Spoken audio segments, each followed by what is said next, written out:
નમસ્કાર વિદ્યાર્થી મિત્રો, ગત વિડીયોમાં આપણે જોયું તો પહેલું કાવ્ય જે છે એની આપણે સમજૂતી મેળવી. ત્યારબાદ આપણે હવે પછીનું બીજો જે છે એ પાઠ છે, ચોરી અને પ્રાયસ છે. તો એ પાઠ જે છે, જેટલા પાઠ પાઠ્યપુસ્તકમાં છે 12 પાઠ અને 12 કાવ્ય છે. તો એ 12 પાઠ જે છે એની સમજૂતી તમે જ્યારે સ્કૂલે આવો ત્યારે આપણે સરસ રીતના મેળવીશું, કેમ કે હાલ વિડીયો લેક્ચર દ્વારા પાઠની સમજૂતી જે છે એ યોગ્ય રીતે ન થઈ શકે. એટલે આપણે તમે જ્યારે સ્કૂલે આવો ત્યારે આપણે પાઠ જે છે એની સમજૂતી મેળવીશું. હાલ આપણે ત્યાર પછી ત્રીજું કાવ્ય છે, પછી શામળીઓજી બોલિયા. તો એ કાવ્ય જે છે એની સમજૂતી આપણે મેળવીશું. તો ત્રીજું કાવ્ય જે છે એનું નામ છે પછી. પછી તળપદો શબ્દ છે, પછી એટલે પછી. શામળીઓજી એટલે કે શ્રી કૃષ્ણ, બોલિયા એટલે બોલે છે.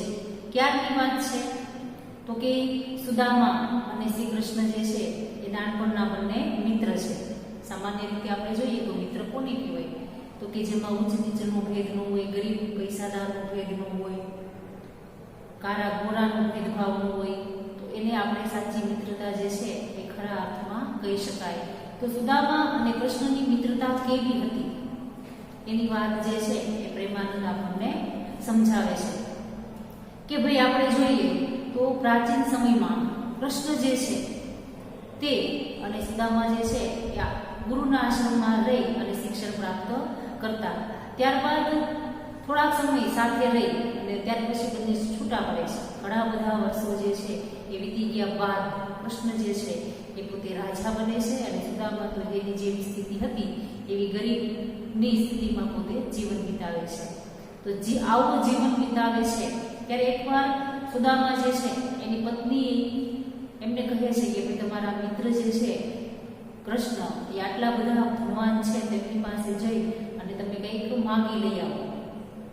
તો જ્યારે સુદામા જે છે એ કૃષ્ણ પાસે આવે છે, બંને જણા શું વાતો કરે છે એ સંવાદ જે છે એ કડવા સ્વરૂપે, કડવું એટલે એક પ્રકારનું આખ્યાન જે છે એનો આપણે ભાગ 1 ભાગ 2 કહીએ એવી રીતના કડવું જે છે એ એક કડવું જે છે એ આખ્યાન ખંડનું આપણા કાવ્ય સ્વરૂપે રજૂ કરવામાં આવેલું છે. તો આપણે સર્વપ્રથમ કાવ્ય જે છે એની સમજૂતી મેળવતા પહેલા કવિ પરિચય જે છે એનો પરિચય મેળવીએ. તો એમના કવિ છે પ્રેમાનંદ. એમનો સમય જે છે એ ઈસવીસનની 17મી સદી છે. નરસિંહ મહેતાની જેમ કે નરસિંહ મહેતાની 15મી સદી હતી, એવી રીતના પ્રેમાનંદ જે છે એની 17મી સદી નક્કી કરવામાં આવેલી છે એમની કૃતિઓને આધારે, કેમ કે હાલ એના જીવન વિશે કોઈ માહિતી જે છે એ મળતી નથી. એટલે એનું જે સાહિત્ય જે છે એ સાહિત્ય કૃતિને આધારે એની 17મી સદીમાં પ્રેમાનંદ થઈ ગયા હશે એવી માહિતી મળે છે, કે જેનાથી અહીં ઈસવીસનની 17મી સદી એવું કહેવામાં આવેલું છે. કવિ શિરોમણીનું માન પામેલા પ્રેમાનંદ વડોદરાના વતની હતા.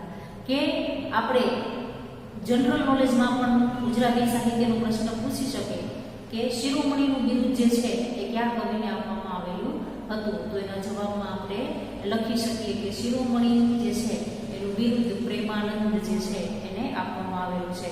તો આ પ્રેમાનંદ જે છે એ વડોદરાના વતની હતા. ગુજરાતી ભાષાના ઉત્તમ આખ્યાનકાર અને માનભટ્ટ તરીકે પ્રસિદ્ધ છે. કે હાલ એનું નામ જે છે એ માનભટ્ટ તરીકે પણ પ્રસિદ્ધ થયેલું છે અને ગુજરાતી સાહિત્યના ઉત્તમ એવા આખ્યાનકાર તરીકે પણ પ્રસિદ્ધ છે. આંગળીઓ પર પહેરેલી વીંટીઓ વડે તાંબાની માંડ રણકાવીને એના તાલ સાથે સુરીલા કંઠે અભિનય દ્વારા પ્રેમાનંદ લોક સમુદાયને રસતલપોટ કરતા હતા. કે એ સમયમાં એવા કોઈ વાજિંત્રો વગાડવાના નહીં હોય, આપણે જેને હાલ મ્યુઝિક કહીએ, કે ગિટાર કે તબલા કે ઢોલક એવું કંઈ નહીં હોય. તો એ સમયમાં એ શું કરતા? તો કે પોતે માણ જે છે, પાણીનો ગોળો, એને પોતે પોતાની હાથની આંગળીઓમાં પહેરેલી વીંટી જે છે એનાથી સરસ એવો તાલ જે છે એ પોતે રજૂ કરતા અને સાથે સાથે લોકો જે છે એને પોતાના આખ્યાન જે છે એ ગાયને સંભળાવતા, જેનાથી લોકો જે છે એ ખૂબ મજા માણતા. તેઓ પૌરાણિક ગ્રંથોમાંથી કથાનકો લઈને રસધાનુને ખીલવીને ગુજરાતી વાતાવરણમાં મૂકીને લોકોને રસપાન કરાવતા હતા. એટલે કે એ સમયમાં એવું કોઈ મ્યુઝિક નહીં હોય કે એવી કોઈ થિયેટર નહીં હોય કે લોકો જે છે એ ફિલ્મ જોવા માટે જાય. કોઈની પાસે એવા સાધનો પણ નહીં હોય એવી બધી કે પોતે રજૂઆત કરી શકે માટે પોતે લોકો જે છે એને યોગ્ય મનોરંજન પૂરું પાડવા માટે જેવી રીતના લોકો જે છે એ નાટક ભજવતા, શેરીમાં ગરબાઓ રમવામાં આવતા, એવી રીતે પ્રેમાનંદ જે છે એ પણ અલગ અલગ સાહિત્યમાંથી અલગ અલગ કૃતિઓ લઈ અને પોતે સરસ રીતે ગાય સંભળાવતા. ઓખાહરણ ચંદ્રહાસ આખ્યાન, અભિમન્યુ આખ્યાન, સુદામા ચરિત્ર, કુંવરબાઈનું મામેરું, નળાખ્યાન, રણયજ્ઞ, દશમ સ્કંદ વગેરે આખ્યાનો દ્વારા તેમણે ગુજરાતી કવિતાને સમૃદ્ધ કરી છે. કે અલગ અલગ કેટલા બધા આખ્યાનો જે છે એને પોતે ગુજરાતી સાહિત્યમાં આપેલા છે. તેઓ આખ્યાનમાં વિવિધ રસની ગૂંથણી કરી શકતા, જ્ઞાન અને બોધ આપતા. તેમના આખ્યાન ખૂબ લોકપ્રિય રહ્યા છે. એટલે કે પોતાના આખ્યાનો દ્વારા શૃંગાર રસ, વીર રસ એવા અલગ અલગ રસ જે છે એ પોતે દાખવી અને સરસ રીતના પોતાની રજૂઆત કરતા અને લોકોમાં એટલા માટે જ પોતે વધારે લોકપ્રિય રહ્યા છે કે પોતાની પાસે રહેલી કળા જે છે એ લોકો સમક્ષ રજૂ કરી અને સરસ રીતના લોકો જે છે એને રસપાન કરાવતા. આ હતું આપણો કવિનો પરિચય. હવે આપણે જોઈએ તો એવી ટૂંકમાં માહિતી આપેલી છે કે સમગ્ર કાવ્ય જે છે એમાં શું આવે છે. તો મહાકવિ પ્રેમાનંદના સુદામા ચરિત્ર આખ્યાનમાંથી લેવામાં આવેલા આ કડવામાં કૃષ્ણ અને સુદામાની મૈત્રીનો ભાવ સંવાદ શૈલીમાં રજૂ થયો છે. કે સમગ્ર કાવ્ય જે છે એમાં મિત્રતા કેવી હોવી જોઈએ. તો કે જૂના જૂના પ્રસંગો જે છે, યાદ જે છે એને વાગોળી એકાબીજા મિત્રો જે છે એકાબીજાને યાદ કરાવે છે અને પોતે પોતાની મિત્રતા જે છે એ સરસ રીતના સંવાદ શૈલીમાં રજૂ થાય છે. સાંદીપની ઋષિના આશ્રમમાં સાથે ભણેલા કૃષ્ણ અને સુદામા વર્ષો પછી મળે છે. ત્યારે કૃષ્ણ દ્વારિકાના રાજા છે અને સુદામા એક ગરીબ બ્રાહ્મણ. આમ છતાં બંનેની અતૂટ મૈત્રી અને પરસ્પરનો પ્રેમ ભાવ ઉત્કટ રીતે આ કડવામાં રજૂ થયો છે. કે કવિ જે છે એ સમયમાં થઈ ગયેલા કૃષ્ણ જે છે એના અને સુદામાના ગુરુ સાંદીપની ઋષિ કે જે આશ્રમ જે છે એને પણ સાંદીપની આશ્રમ તરીકે ઓળખવામાં આવતો. તો આ સાંદીપની ઋષિ જે છે એના આશ્રમમાં કૃષ્ણ અને સુદામાએ સરસ રીતે પોતે વર્ષો સુધી સાથે ભણે છે અને અમુક મહિના સાથે ભણ્યા બાદ પોતે વર્ષો પછી મળે છે. ત્યારે કૃષ્ણ જે છે એ દ્વારિકાના રાજા બને છે અને સુદામા જે છે એ ગરીબ બ્રાહ્મણ જ છે. આમ છતાં બંનેની મિત્રતા કેવી છે તો કે અતૂટ છે, કોઈ પણ તોડી શકે નહીં તેવી. એકબીજાનો પરસ્પર પ્રેમ ભાવ કેવો છે એની સમગ્ર કાવ્ય દ્વારા વાત કરવામાં આવી છે. બાળપણમાં મૈત્રી તો ઘણા સાથે થાય પણ છેવટ સુધી નિભાવી રાખવાવાળા વિરલાઓ જ હોય છે. કે પ્રેમાનંદ જે છે એ કહે છે કે બાળપણથી લઈ જ્યાં સુધી વ્યક્તિ મોટો થાય ત્યાં સુધીમાં ઘણા બધા મિત્રો જે છે એના બનતા જ હોય છે. કે આપણે જૂની કહેવત છે ને કે શેરી મિત્રો સૌ મળે તાળી મિત્ર અને. તો ઘણા બધા મિત્રો બની શકે પણ લાખોમાં એક જ મિત્ર છે કે જે ક્યારે પણ ભૂલી શકાય નહીં.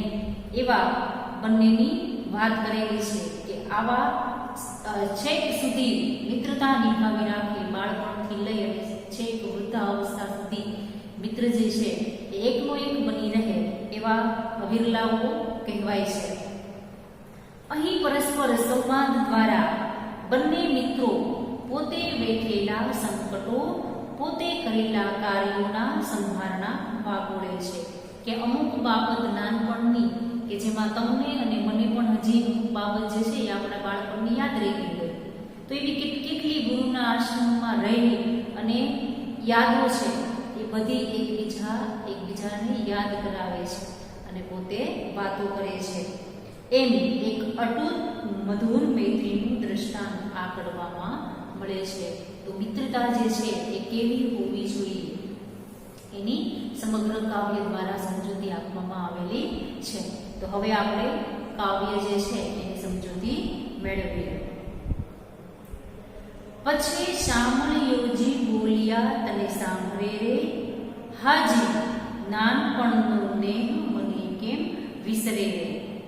કે સમગ્ર કાવ્ય જે છે એમાં એક કાવ્ય પંક્તિ કૃષ્ણના સંવાદ સ્વરૂપે રજૂ થયેલ છે અને બીજી કાવ્ય પંક્તિ જે છે એ સુદામાના સંવાદ રૂપે રજૂ થયેલ છે. કે બંને જે છે એ સાંભળે છે તો બીજો એમ કહે છે કે હું એને કેવી રીતે ભૂલી શકું.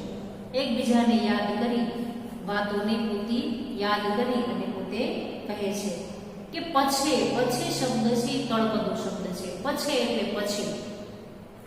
શામળિયોજી બોલ્યા, શ્રી કૃષ્ણ બોલ્યા, તને સાંભળે રે, તને યાદ આવે છે.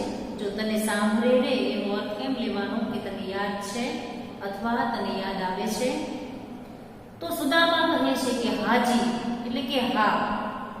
નાનપણનો નેહ એટલે સ્નેહ અથવા પ્રેમ, બંને સમાનાર્થીમાં પણ પૂછાઈ શકે અને તળપદા શબ્દમાં પણ આવી શકે કે નેહ એટલે શું? તો નેહ એટલે સ્નેહ અથવા પ્રેમ. મને કેમ વિસરે રે.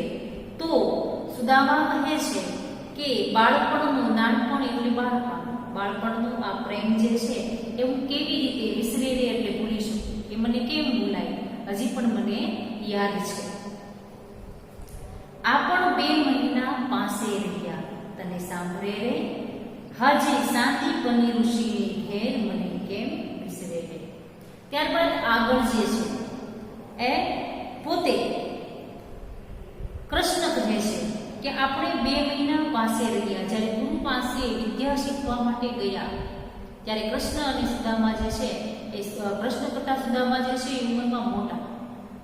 તો બંને જે છે કે પ્રાચીન સમયમાં ગુરુ જે છે એના ઘરે આપણે કોઈ વિદ્યા મેળવવા માટે જતા, તો જ્યાંથી શિક્ષણ શરૂ થાય, અધ્યયન શરૂ થાય ત્યાંથી લઈ અને સમગ્ર સંસારમાં કેવી રીતે જીવન જીવવું એ તમામ પ્રકારનું શિક્ષણ જે છે એ પ્રાપ્ત થાય. ત્યારબાદ ગુરુ જે છે એ પોતાના ઘરેથી દીક્ષા એને આપતા અને કોઈ પણ વ્યક્તિ જે છે એ ત્યાં સુધી પોતાના ઘરે જઈ શકતું નહીં. તો ગુરુના આશ્રમમાં રહી અને પોતે કૃષ્ણ યાદ કરાવે છે કે આપણે ગુરુના આશ્રમમાં 2 મહિના સાથે રહ્યા. તને સાંભળે છે એટલે કે તને યાદ આવે છે. હાજી સાંદીપની ઋષિને ઘેર મને કેમ વિસરે રે. તો સુદામા કહે છે કે હા, સાંદીપની ઋષિના ઘરે કેમ ભૂલી શકું. આ પણ અન્ન ભિક્ષા માંગી લાવતા, તને સાંભળે રે. એટલે કે ગુરુના ઘરે રહી અને ગુરુ દક્ષિણા તરીકે જ્યારે શિષ્ય જે છે એ પોતાના ગુરુનો આશ્રમ છોડે ત્યારે એને દીક્ષા આપવામાં આવતી અને શિષ્ય જે છે એ ગુરુને કંઈ પણ પોતાની પાસે રહેલી ભેટ જે છે એ ગુરુને આપે. તો એ પ્રાચીન સમયમાં જ્યારે ગુરુના આશ્રમમાં રહેવામાં આવતા ત્યારે એવી કોઈ ફી જે છે એ ભરવામાં ન આવતી. કે શું કરવામાં આવતું? તો કે ગુરુ જે છે એ બ્રાહ્મણો જે છે એ જ ગુરુ તરીકે માન પામતા, કે જે બ્રાહ્મણ જ્ઞાતિના લોકો છે એ જ શિક્ષણ આપતા. તો બ્રાહ્મણનો ધર્મ જે છે એ માગવાનું છે, કે બીજા પાસે માગી શકે. તો ગુરુના આશ્રમમાં રહી અને જેટલા પણ શિષ્યો હોય એ બધાએ ગામમાં જઈ અને ઘેરે ઘેરે ભિક્ષા માંગી લઈ આવવાની. અને એ ભિક્ષામાં લોટ જે છે, પછી ફળ છે, શાકભાજી છે, જે પણ કાંઈ ભિક્ષામાં મળે એ ગુરુના આશ્રમમાં લઈ આવવાનું. અને ગુરુ જે છે એની પત્ની ગુરુ માતા જે છે એ ભોજન બનાવ્યા બાદ દરેક શિષ્યને પોતે જમાડતા. એટલે કે એને ગુરુ માતા કહેવામાં આવતી, કે માનો દરજ્જો જે છે એ પણ ગુરુ પત્ની સારી રીતે બજાવતી. તો કૃષ્ણ કહે છે કે એ સમયે એટલે કે આપણે અન્ન એટલે અન્ન ભિક્ષા માંગી લાવતા, કે ગામમાં જઈ આપણે ભિક્ષા માંગી લઈ આવતા. તને યાદ આવે છે? મળી જમતા ત્રણેય ભ્રાત મને કેમ વિસરે.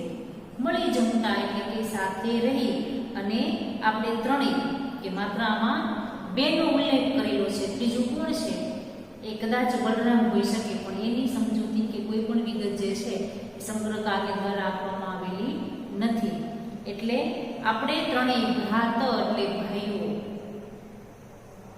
મને કેમ વિસરે રે, એટલે કે જે પણ કાંઈ ગુરુ દક્ષિણામાં મળતું, ગુરુની ઘરે રહી અને જે ભિક્ષા માંગી લઈ આવતા, ત્યારબાદ ભિક્ષામાં જે પણ કાંઈ મળતું એને આપણે ત્રણેય જણા સાથે મળીને જમતા હતા. એ હું કેમ ભૂલી શકું. આ પણ સુતા એક સાથ રે તને સાંભળે રે, એટલે કે કૃષ્ણ કહે છે કે દરેક કાવ્ય પંક્તિ સાંભળે રે એ કાવ્ય પંક્તિ જે છે એ કૃષ્ણ બોલે છે, અને વિસરે રે એ દરેક કાવ્ય પંક્તિ સુદામા બોલે છે. આ પણ સુતા એક સાથ રે તને સાંભળે રે. ત્યારબાદ આગળ કૃષ્ણ કહે છે કે આપણે સાથે એક જ સાથ રે. સાથ રે એટલે બે અર્થ થાય. સાથ રે એટલે સાથે, અને અહીં આપણે સાથ રે એટલે ઘાસની પથારી એવો અર્થ જે છે એ લેવાનો છે. કે આપણે સૂતા સાથે, સાથે પણ શબ્દનો અર્થ લેવાનો, અને સામાન્ય રીતે સાથ રે શબ્દ એટલે ઘાસની પથારી એવો પણ અર્થ લેવાનો. એટલે કે આપણે એક સાથે ઘાસની પથારી ઉપર સૂતા. તને યાદ આવે છે? સુખ દુઃખની કરતા વાત મને કેમ વિસરે રે, એટલે કે જ્યારે સાથે સૂતા ત્યારે સુદામા કહે છે કે આપણે સુખ અને દુઃખની વાતો જે છે એ કરતા, હું કેવી રીતે ભૂલી શકું. પાછલી રાતના જાગતા તને સાંભળે રે. પાછલી રાત કોને કહી શકાય? તો કે રાતના 3 વાગ્યા પછીનો સમય ને પાછલી રાત કહેવાય. તો કૃષ્ણ કહે છે કે પાછલી રાતના જાગતા એટલે કે ખૂબ વહેલી સવારે જાગતા તમને સાંભળે છે. કેમ કે એ સમયમાં ગુરુના આશ્રમમાં રહી ઘણા બધા કામ જે છે એ દિવસ દરમિયાન કરવાના, અને કામ કર્યા બાદ ગુરુ જે છે એ ભિક્ષા માંગવા માટે શિષ્યોને મોકલે. ત્યારબાદ ગુરુનું દરેક કામ જે છે એ કરવાનું, અને એના બદલામાં ગુરુ જે છે એ શિક્ષણ આપે. તો વહેલી સવારે જાગતા કૃષ્ણ કહે છે સુદામાને કે તને યાદ છે? તો સુદામા કહે છે કે હાજી કરતા વેદની ધૂન મને કેમ વિસરે રે. કે હા, વેદોનું જ્ઞાન, ઋગ્વેદ, સામવેદ, યજુર્વેદ અને અથર્વવેદ આ વેદો છે, એમાં એમ કહે છે કે વેદોનું ગાન જે છે, ધૂન જે છે એ વહેલી સવારે આપણે કરતા. હું કેવી રીતે ભૂલી શકું. ગુરુ આપણા જ્યારે ગામ ગયા તને સાંભળે રે. કોઈ એકને જાંચવા મન મને કેમ વિસરે રે.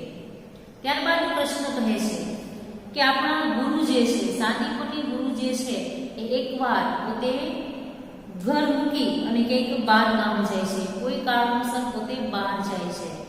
કૃષ્ણ કહે છે કે તને સાંભળે છે, તને યાદ આવે છે કે એકવાર આપણા ગુરુ જે છે એ બહાર ગામ ગયા હતા. કોઈ એકને જાંચવા મન, જાંચવા એટલે માગવું અથવા યાચના કરવી.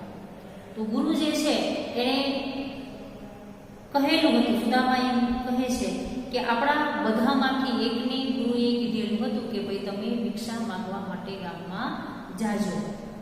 હું કેમ ભૂલી શકું. એટલે કે ગુરુ જ્યાં સુધી હોય ત્યાં સુધી ભિક્ષા માંગવા બાળકો શિષ્યો જતા નહીં, પણ ગુરુ જે છે એ એકવાર બહાર ગયેલા હતા. એટલા માટે ગુરુએ એકને માગવા જવા માટે કહેલું હતું. તને યાદ છે? હું કેમ ભૂલી શકું. ત્યારે કામ કહ્યું ઓરાણીએ તને સાંભળે રે. ત્યારે ગુરુએ તો ખાલી આપણને એટલું જ કીધેલું હતું કે ભાઈ તમારા બધામાંથી એકે ભિક્ષા માંગવા માટે જવું. એ સિવાયનું એક પણ કામ ગુરુએ ચીંધેલું હતું નહીં. એનો અર્થ કેમ થાય? તો કહે છે છતાં પણ ત્યારે કામ કહ્યું ગોરાણીએ, એટલે કે ગોરાણી એટલે ગુરુના ગુરુ માતા આપણને એક કામ કહેલું હતું, તને યાદ છે? લઈ આવો કહ્યું કાષ્ઠ મને કેમ વિસરે રે. એટલે કે એ સમયમાં લાકડા કાપવા માટે જંગલમાં જવું પડતું, તો લાકડા કાપવા માટે કાષ્ઠ એટલે લાકડા, ગુરુ માતાએ એવું કહ્યું કે તમે જંગલમાં જઈ અને લાકડા કાપીને લઈ આવો, હું કેવી રીતે ભૂલી શકું. ખાંધે કુહાડા ધર્યા તને સાંભળે રે. એટલે કે ત્યારબાદ પોતે એમ કહે છે કે ખાંધે, ખાંધે એટલે ખભે, કુહાડા એટલે કે કુહાડું, ધર્યા એટલે ધારણ કર્યા, તને સાંભળે રે. કૃષ્ણ કહે છે કે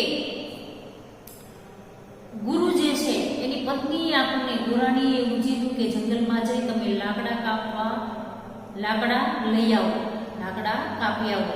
ત્યારે ગુરુ માતાની આજ્ઞા માથા ઉપર ચડાવી અને આપણે ખભે કુહાડા ધારણ કરી અને જંગલમાં ગયા.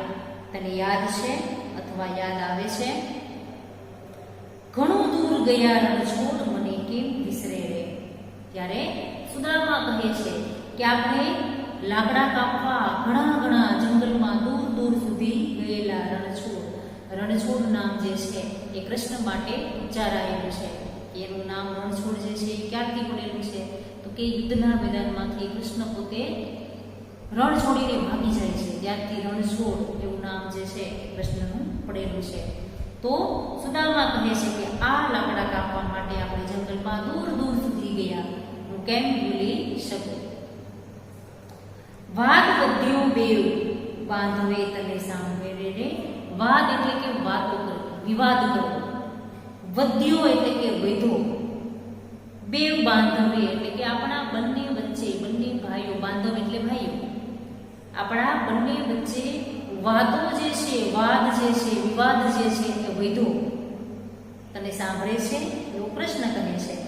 તો સુદામા કહે છે કે હાજી, હાડ્યું મોટું ખોડ મને કેમ વિસરે રે. તો સુદામા કહે છે કે હા, ફાડ્યું એટલે કે ફાડવું, મોટું ખોડ, ખોડ એટલે કે જૂનું લાકડું હોય, ઝાડ હોય એનું થડિયું, જૂના લાકડાનું થડિયું જે છે એ ફાડ્યું, હું કેમ ભૂલી શકું. ત્રણ ભારા બાંધ્યા દોરડે તને સાંભળે રે.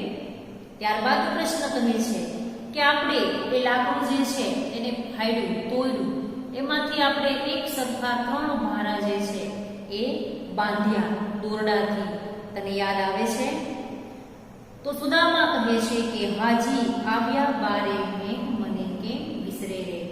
તો સુદામા કહે છે કે હા, એ જ સમયે બારે મેઘ, મેઘ એટલે વરસાદ, બારે મેઘ વરસવો એટલે કે મુશળધાર વરસાદ પડવો.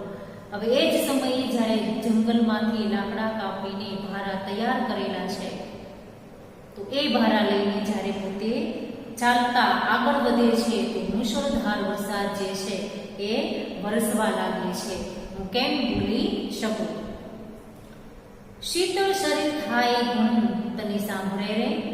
તો કૃષ્ણ કહે છે કે વરસાદ વરસતાની સાથે શું થાય છે? તો કે વરસાદ જ્યારે વરસે છે એની સાથે સાથે શરીર જે છે એ ખૂબ શીતળ, શીતળ એટલે કે ઠંડુ થાય છે, કેમ કે વરસાદ આવતાની પહેલા પુષ્કળ પ્રમાણમાં ગરમી જે છે એ થતી હોય છે, અને વરસાદ આવતાની સાથે શરીર જે છે એ એકદમ ઠંડુ બની જાય છે. તને યાદ આવે છે? તો સુદામા કહે છે કે ટાઢે ધ્રુજે આપણી દેહ મને કેમ વિસરે રે. કે એ સમયે માત્ર ધોતી પહેરી અને શિષ્ય જે છે એ પોતાના ગુરુના આશ્રમમાં રહેતા, બાકી પણ બી હોઈ શકે. તો શરીર જે છે એ ખુલ્લા શરીરે ટાઢે ધ્રુજે આપણી દેહ, દેહ એટલે શરીર, ટાઢ એટલે કે ઠંડીથી શરીર જે છે એ આપણા ધ્રુજી રહ્યા હતા, હું કેમ ભૂલી શકું. નદીએ પૂર આવ્યા ઘણા તને સાંભળે રે. ત્યારબાદ કૃષ્ણ કહે છે કે નદીમાં પુષ્કળ પ્રમાણમાં પૂર આવ્યું, વરસાદ એટલો બધો વરસ્યો કે જેના લીધે અતિશય પ્રમાણમાં પાણી જે છે એ આવેલું. તો જંગલમાં તો વધારે પડતું પાણી હોઈ શકે. તો પોતે કહે છે કે નદીમાં પૂર આવેલા હતા, તને યાદ છે? તો સુદામા કહે છે કે ઘન વરસ્યો મુશળધાર મને કેમ વિસરે રે. ઘન એટલે કે વાદળાઓ, વરસ્યા મુશળધાર પુષ્કળ પ્રમાણમાં વરસાદ જે છે એ વાદળાઓએ વરસાવ્યો, હું કેમ ભૂલી શકું. પછી ગુરુજી શોધવા નિસર્યા, તને સાંભળે રે. એટલે કે ત્યારબાદ ગુરુ જે છે, હવે એ સમયગાળા દરમિયાન ગુરુ જે છે એ પોતે આશ્રમમાં આવી ગયેલા અને ગુરુએ પોતાની પત્નીને પૂછેલું કે ભાઈ બાળકો જે છે, આ ત્રણેય બાળકો ક્યાં ગયા? તો ગુરુ માતાએ કહેલું કે મેં એમને જંગલમાં લાકડા કાપવા માટે મોકલેલા.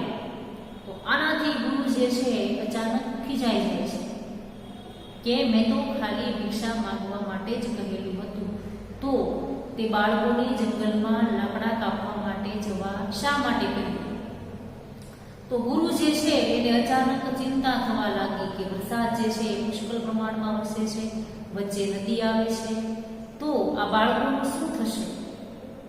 એવા વિચારને ગુરુ જે છે એ ગોતવા માટે નિસર્યા એટલે કે નીકળી પડે છે. કૃષ્ણ કહે છે કે પછી ગુરુજી આપણને શોધવા માટે નીકળ્યા. તને યાદ આવે છે? કહ્યું સ્ત્રીને તે કીધું કે મને કેમ વિસરે. ત્યારે ગુરુએ પોતાની સ્ત્રી એટલે પત્નીને કીધેલું કે તે તો કેર કર્યો. કેર એટલે જુલમ.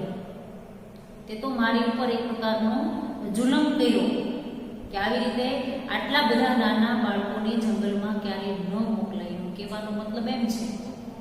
તો સુદામા કહે છે કે ગુરુએ પોતાની પત્નીને કહ્યું કે તે તો મારી ઉપર જુલમ કર્યું, એ કેમ ભૂલી શકાય.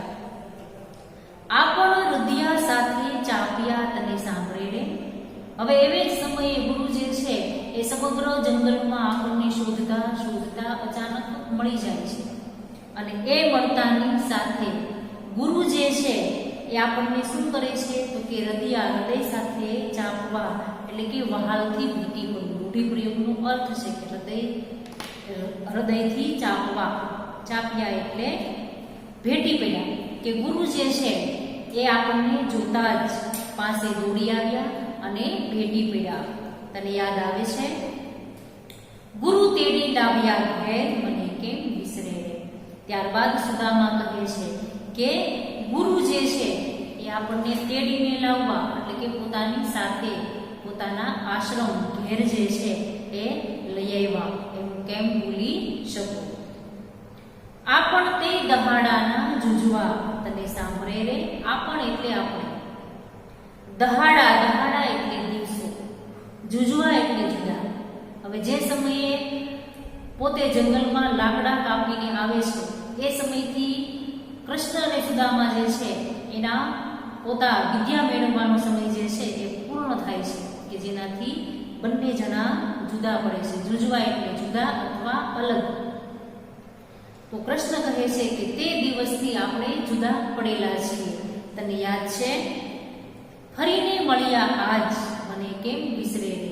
એટલે કે ત્યારબાદ ફરી આપણે આજે આપણો મેળાપ જે છે એ થયો, હું કેમ ભૂલી શકું. તમો પાસ અમો વિદ્યા શીખતા, તને સાંભળે રે. એટલે કે કૃષ્ણ જે છે એ સુદામા કરતા ઉપરમાં નાના હતા, એટલે પોતે ભાઈચારાની ભાવનાની સાથે સાથે માન સન્માન જે છે એ સુદામાને આપે છે કે તમો પાસે, તમારી પાસે. તમો એટલે તમે, અમો એટલે અમે. તમારી પાસે અમે વિદ્યા શીખતા. તમને યાદ છે? હુંને મોટો કીધો મહારાજ મને કેમ વિસરે રે. હુંને શબ્દ જે છે એ અલગ અલગ આપેલો છે. એ બંને શબ્દને ભેગા લેવાના છે કે હુંને એટલે મને. મોટો કીધો કે હું ગરીબ હોવા છતાં તમે પોતે એમ કહે છે કે ઉંમરની દ્રષ્ટિએ તમે મને માન સન્માન આપી અને મોટો કીધો છે. મહારાજ મને કેમ વિસરે રે, એટલે કે તમે મને મહાન બતાવી જાણ્યો છે એ હું કેમ ભૂલી શકું. ત્યારબાદ વલણ એટલે કે સમગ્ર કાવ્ય જે છે એનો મુખ્ય ભાવાર્થ શું છે? તો કે મહારાજ લાજ નિજ દાસની વધારો છો શ્રી હરિ, એટલે કે આ કડવું જે છે આ આખ્યાન જે છે એ પૂરું થતા સમગ્ર આખ્યાન વાંચનાર વ્યક્તિ જે છે એના માટે વલણ જે છે એ આપેલું હોય છે. તો શું કહે છે કે મહારાજ લાજ નિજ દાસની વધારો છો શ્રી હરિ, પછી દારિદ્ર ખોવા દાસનું સોમ દ્રષ્ટિ શામી કરી. કે કૃષ્ણ માટે મહારાજ શબ્દ વાપરે છે કે હે મહારાજ, લાજ એટલે કે મર્યાદા, આબરૂ, ઇજ્જત, નિજ એટલે કે પોતાના દાસની, દાસની એટલે ભક્તની, વધારો છો શ્રી હરિ એટલે કે પ્રેમાનંદ જે છે એ પોતે છેલ્લે એવું કહે છે કે હે કૃષ્ણ, તમે પોતાના ભક્તની લાજ રાખવા માટે, મર્યાદા રાખવા માટે તમે હંમેશા આગળ છો. પછી દારિદ્ર ખોવા દાસનું, દારિદ્ર એટલે ગરીબાઈ, કોનું? તો કે સુદામાની ગરીબાઈ જે છે એ દૂર કરવા માટે સોમ દ્રષ્ટિ સામી કરી. સોમ દ્રષ્ટિ એટલે કે શીતળ દ્રષ્ટિ, દ્રષ્ટિ એટલે નજર, સોમ એટલે ચંદ્ર, સામી કરી એટલે કે છેલ્લે. સુદામા જે છે એ પોતે પોતાના મિત્રને પોતાની પરિસ્થિતિ વિશે કહી શકતા નથી, પણ સુદામા જે છે એની કેવી પરિસ્થિતિ છે એને કૃષ્ણ જે છે એ પોતે પોતાના મનથી સમજી જાય છે અને ન માગવા છતાં પોતાના મિત્ર જે છે એને ઘણું બધું પોતે આપે છે. એની ખબર પણ સુદામાને પડતી નથી. એટલે કે શ્રી કૃષ્ણ જે છે એને પોતે ચંદ્ર સમાન શીતળ દ્રષ્ટિ જે છે એ પોતાના મિત્ર તરફ કરી. તો આ સમગ્ર કાવ્ય જે છે એ સુદામા ચરિત્ર આખ્યાન ખંડ જે છે એમાંથી લેવામાં આવેલું છે. તો આ કાવ્ય જે છે એ આપણે અહીંયા પૂરું કરીએ છીએ, પણ કાવ્યની સમજૂતી મેળવ્યા બાદ ફરી આપણે એકવાર કાવ્ય જે છે એની ટૂંકમાં માહિતી મેળવી લઈએ. તો સીધું ભાષાંતર જે છે, સીધી સમજૂતી જે છે એ તમને આપું છું, કેમ કે સમગ્ર કાવ્ય જે છે એનું જ્યારે સવિસ્તર પ્રશ્ન પૂછવામાં આવે છે ત્યારે તમને સીધું એમ જ પૂછે કે પછી શામળીઓજી બોલ્યા કાવ્યની યથાર્થતા ચર્ચો. તો તમને કાવ્ય યાદ નહીં હોય તો તમે એનો પ્રશ્નનો જવાબ કેવી રીતે લખશો? તો સમગ્ર કાવ્ય જે છે એ યાદ રાખવાનું છે. હું માત્ર એની સમજૂતી બોલી જાઉં છું કે જે તમારી બુકમાં તમારે ધ્યાન રાખવાનું છે. પછી શ્રી કૃષ્ણ બોલ્યા તને યાદ આવે છે. સુદામા કહે છે કે એ બાળપણનો પ્રેમ. કૃષ્ણ કહે છે કે આપણે 2 મહિના પાસે રહ્યા, તને યાદ આવે છે? સુદામા કહે છે કે હા, સાંદીપની ઋષિના ઘરે, હું કેમ ભૂલી શકું? ત્યારબાદ કૃષ્ણ કહે છે કે આપણે ગુરુના આશ્રમમાં રહી અન્ન જે છે એ ગામમાંથી ભિક્ષા માંગી લાવતા, તને યાદ આવે છે? તો સુદામા કહે છે કે હા, એ ભિક્ષા જે છે એ લઈ આપણે 3 ભાઈઓ સાથે મળી જમતા, કેમ ભૂલી શકું? મેં અગાઉ પણ કીધું કે ત્રીજું કોણ છે એની કોઈ માહિતી આપવામાં આવેલી છે નહીં, એટલે 3 ભાઈ કહેવાના, પણ ત્રીજો કોણ છે એની સમજૂતી આપેલી નથી, એટલે આપણે એને 3 કહી અને આગળ વધવાનું. ત્યારબાદ કૃષ્ણ કહે છે કે આપણે ઘાસની પથારી ઉપર સાથે સૂતા, તને યાદ આવે છે? તો સુદામા કહે છે કે હા, સૂતા સૂતા આપણે સુખ દુઃખની વાતો કરતા, હું કેમ ભૂલી શકું? આગળ કૃષ્ણ કહે છે કે પાછલી રાતના એટલે કે રાતનો 3 વાગ્યા પછીનો સમય, કે જ્યારે પાછલી રાતના આપણે જાગતા, તને યાદ છે? તો સુદામા કહે છે કે હા, આપણે વેદોનું ગાન કરતા, હું કેમ ભૂલી શકું? ત્યારબાદ કૃષ્ણ કહે છે કે ગુરુ આપણા એકવાર બહાર ગામ ગયેલા, તને યાદ આવે છે? તો સુદામા કહે છે કે હા, ગુરુએ આપણા બધામાંથી કોઈ પણને એકને ભિક્ષા માંગી લાવવા માટે કહેલું, હું કેમ ભૂલી શકું? ત્યારબાદ કૃષ્ણ કહે છે કે છતાં પણ ગોરાણી માએ આપણને એક કામ ચીંધેલું, તમને યાદ છે? તો સુદામા કહે છે કે હા, ગોરાણી એટલે કે ગુરુના પત્નીએ એવું કહેલું કે જંગલમાં જઈ અને લાકડા કાપી લઈ આવો, હું કેમ ભૂલી શકું. તો ગુરુ માતાનું આ વચન રાખી અને શું કર્યું તો કે કૃષ્ણ કહે છે કે આપણે ખભા ઉપર કુહાડા ધારણ કર્યા, તને યાદ છે? તો સુદામા કહે છે કે હા, આ જંગલમાં આપણે દૂર દૂર સુધી લાકડા કાપવા માટે ગયા, હું કેમ ભૂલી શકું.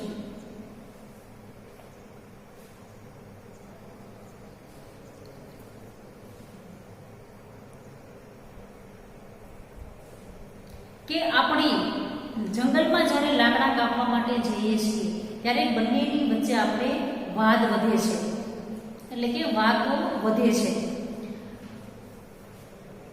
તને યાદ છે? તો સુદામા કહે છે કે હા, એક જૂનું થડવાળું લાકડું જે છે એ આપણે કાપ્યું, હું કેમ ભૂલી શકું. ત્યારબાદ કૃષ્ણ કહે છે કે આ લાકડામાંથી આપણે 3 ભારા બાંધ્યા, તને યાદ આવે છે? તો સુદામા કહે છે કે હા, એ જ સમયે પુષ્કળ પ્રમાણમાં મુશળધાર વરસાદ જે છે એ વરસવા લાગ્યો, હું કેમ ભૂલી શકું. કૃષ્ણ કહે છે કે અતિશય વરસાદને લીધે શરીર જે છે એ ખૂબ ઠંડુ બની ગયું, તને યાદ આવે છે? તો સુદામા કહે છે કે હા, ટાઢથી આપણા શરીર જે છે એ ધ્રુજવા લાગ્યા, હું કેમ ભૂલી શકું. એ જ સમયે કૃષ્ણ કહે છે કે વરસાદને લીધે નદીમાં પૂર આવ્યું, તને યાદ આવે છે? તો સુદામા કહે છે કે હા, વાદળો પુષ્કળ પ્રમાણમાં વરસી ગયા, હું કેમ ભૂલી શકું. ત્યારબાદ કૃષ્ણ કહે છે કે આવી સ્થિતિમાં ગુરુ જે છે એને ચિંતા થવા લાગી, એટલે ગુરુ જે છે એ આપણને શોધવા માટે નીકળ્યા, તને યાદ આવે છે? તો સુદામા કહે છે કે હા, પોતાની પત્નીને પોતે કહેલું કે તે તો મારી ઉપર જુલમ કર્યો, કે આવડા બાળકો જે છે એને જંગલમાં ન મોકલાય, હું કેવી રીતે ભૂલી શકું. જ્યારે આપણે જંગલમાં ગુરુને મળી ગયા ત્યારે ગુરુએ આપણને હૃદય સાથે ચાપ્યા, એટલે ભેટી પડ્યા, તને યાદ આવે છે? તો સુદામા કહે છે કે હા, ગુરુ આપણને પોતાના ઘેર સાથે લઈ આવ્યા, હું કેમ ભૂલી શકું. આપણે તે દિવસોથી જુદા પડેલા છીએ, તને યાદ આવે છે? હા, સુદામા કહે છે કે આપણે ફરી પાછા આજ મળ્યા, હું કેમ ભૂલી શકું. ત્યારબાદ સુદામા કહે છે કે તમારી પાસે, કૃષ્ણ કહે છે કે તમારી પાસે અમે વિદ્યા શીખતા, તમને યાદ છે? તો સુદામા કહે છે કે હા, તમે મને મોટો કીધો છે એમ જાણી અને હું એને કેમ ભૂલી શકું. છેલ્લે કહે છે કે મહારાજ એટલે કે શ્રી કૃષ્ણ પોતાના ભક્તની લાજ રાખવા માટે હંમેશા આગળ હોય છે, અને આ સુદામાનું દારિદ્ર એટલે કે ગરીબાઈ દૂર કરવા માટે શ્રી કૃષ્ણએ ચંદ્ર જેવી દ્રષ્ટિ કરી, એટલે કે સુદામાને ઘણું બધું દાન જે છે એ આપ્યું. તો સમગ્ર કાવ્ય જે છે એની સમજૂતી અહીંયા પૂરી થાય છે. ત્યારબાદ આપણે જોઈએ તો બોર્ડ ઉપર ઘણા બધા શબ્દો જે છે એ લખેલા છે, તમારે કાવ્ય જે છે એ સ્વાધ્યાય લખો એની પહેલા શબ્દાર્થ લખવાના છે. એવી રીતના એ જ પેજ ઉપર કાવ્યનું નામ લખવાનું કે છે શામળીઓજી બોલિયા, એમના કવિ છે પ્રેમાનંદ, એમનો સાહિત્ય પ્રકાર છે આખ્યાન ખંડ. ત્યારબાદ શબ્દાર્થ લખવાના. પહેલા શબ્દો કયા આવશે તો કે સમાનાર્થી શબ્દ. નેહ, નેહ એટલે ભેદ અથવા સ્નેહ. દેહ, દેહ એટલે શરીર અથવા તન. નદી, નદી એટલે સરિતા અથવા તટીની. બીજો અર્થ નિર્જરીની પણ થાય. કેર, કેર એટલે જુલમ અથવા ત્રાસ. જુજવા, જુજવા એટલે અલગ અલગ અથવા જુદા જુદા. દારિદ્ર એટલે કે ગરીબાઈ. સોમ, સોમ એટલે ચંદ્ર અથવા મયમ. આ હતા સમાનાર્થી. ત્યારબાદ વિરુદ્ધાર્થી શબ્દ જોઈએ તો કે સાંભળે તો વિરુદ્ધાર્થી વિસરે. જુજવા તો વિરુદ્ધાર્થી ભેગા. ટાઢે તો વિરુદ્ધાર્થી તાપે. નીજ વિરુદ્ધાર્થી પારકું. નીજ એટલે પોતાનું અને પારકું શીતળ, શીતળનો વિરુદ્ધાર્થી ગરમ. ત્યારબાદ જોઈએ તળપદા શબ્દો. નેહ એટલે સ્નેહ. અમુક અમુક શબ્દ જે છે એ ક્યાં આવશે તો કે સમાનાર્થી શબ્દોમાં પણ આવશે. નેહ એટલે સ્નેહ, સાંભળે એટલે યાદ કરે, કેર એટલે જુલમ, વિસરે એટલે ભૂલે, જાજવા એટલે માંગવા, મૂન એટલે મુનિ અથવા ઋષિ. ત્યારબાદ રૂઢિપ્રયોગ છે. પહેલો રૂઢિપ્રયોગ છે કે હૃદય સાથે ચાપવા એટલે કે સ્નેહથી ભેટવું, અને તેડી લાવવું એટલે બોલાવી લાવવું. બરોબર. તો આપણું અહીંયા કાવ્ય જે છે એ પૂરું થાય છે.